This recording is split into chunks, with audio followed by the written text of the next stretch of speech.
I was born in the southern part of Iran, a city called Abadan. Born in a Muslim family, Shiite Muslim family. My grandfather was a Muslim leader, and he had 19 children, and out of 19 children, he had 84 grandchildren. And obviously, he had to choose one to carry the spiritual pattern of the life and the teachings for the next generation. He asked, he had, obviously there had been some things that, some things had happened, some accidents that I should have been killed, but every single time before a danger was coming toward me, I saw the silhouette of a person that always was there, and I spoke of it openly to others. And my grandfather took that sign, obviously, that there is the spiritual leaders of Islam are looking over this boy, and they are protecting him. So he gave me very close attentions, and he taught me all the things I knew about Islam. I joined Hezbollah. I was in that army for about 3 years. I was studying Quran extensively then. My grandfather actually sowed this seed in my heart that I should share Islam with the poor, misled Christians, that have gone astray, and obviously remind and be a spiritual leader to our family outside Iran. I traveled to Malaysia, where I was caught with 30 illegal passports, put in prison. And so I started teaching Islam in the jail, and telling everybody what they must do, what are their duties toward Allah. And so I did this routine every day. I prayed obviously 5 times a day. Shiites do pray 3 times, and they include the 17 rak'ah in the 3 times. But what I did, because I wanted to spend more time with God, I did it at 5 separate times. And then in the end of the evening, I would pray extra prayers. I would have a habit of reading through the Quran cover to cover once every 10 days. And I had gained the spiritual powers out of Islam. In Quran, they have the Jannah and the spiritual beings. And so speaking to them is not forbidden. In fact, there are stories of talking to them that Prophet Muhammad did. So I had been able to connect to that spiritual realm, and been able to acquire powers out of that. And so I was able to pray for people, especially when people, someone hurt them or someone did something to them. They would come to me and they would ask me to say a prayer, and immediately that person would get sick, have an accident, this kind of things, I was able to close my eyes, tell you what a person is doing in another room. And so this had made me more power hungry, and I wanted to gain more power. So I would spend and meditate more in the Quran. And so as I was doing that one night, I just was meditating in the verses, and there are words in the Quran that are repeated continually, repeatedly, but they have no meanings. They are the secrets of Quran. And so when I was meditating on this, a spirit entered the room, and it was much more powerful than I could handle, or I could overcome. And so I was filled with fear. And so I tried using all the tools Islam had given me. In the name of Allah, I command you to leave, Satan, I rebuke you, kind of things. And I used all those, and nothing was helping. At that moment, I was totally desperate, and I felt like it is choking me, choking the life out of me, and I felt like I'm dying in that cell.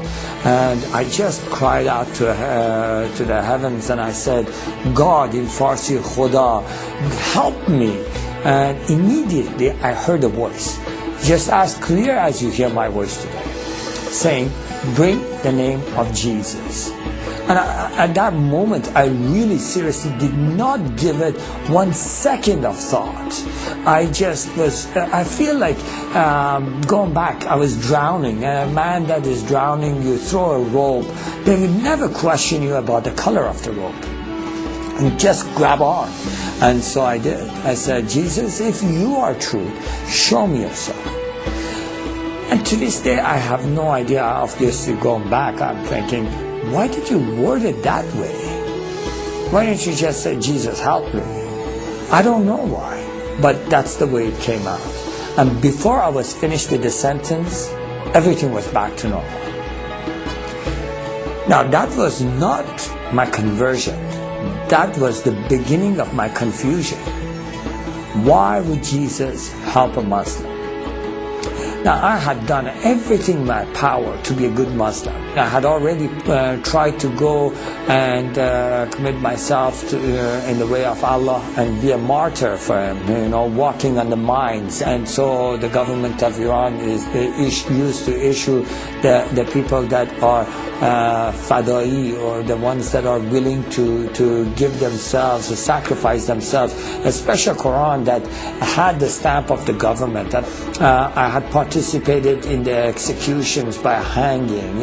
I had done everything that I thought I must do against the infidels, and anything and everything I must do to share Allah with others. So I knew that something is wrong, and that was not because I doubted Allah or doubted Islam or anything.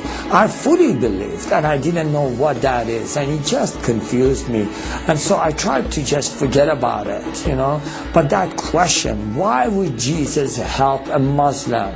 Why would Jesus help a Muslim? That would just keep coming at me. I believe in Muhammad, the last prophet, I would think, in the perfect religion. Why would Jesus come to help me? And so that 2 weeks period, I just got really confused, and I said, okay, I'm going to pray and fast and ask God Himself to show me the path. Obviously, I thought at that moment, and there are verses and things taught in the Quran that says the ways of Allah are many, and no matter what part and what part of the mountain you climb, you always come to the same mountain top. And I thought, maybe that is what God is, and then, no, maybe it is different for God. Maybe God has a specific way for me, and He wants me to follow that specific way. So I thought, I will never find out unless I ask this question. So I did. I prayed and fasted, and from the bottom of my heart, with all my strength, I asked, God, what is it that you want me to do? What way is it that you want me to follow? And so for 2 weeks, I sat in one place and I prayed as many hours as I was awake, and I fasted as many hours as I was awake, and I would just fall asleep literally in that place. I would wake up and I would just pray again and again, asking God, what is the way you want me? After 2 weeks, to no avail, I had no answer.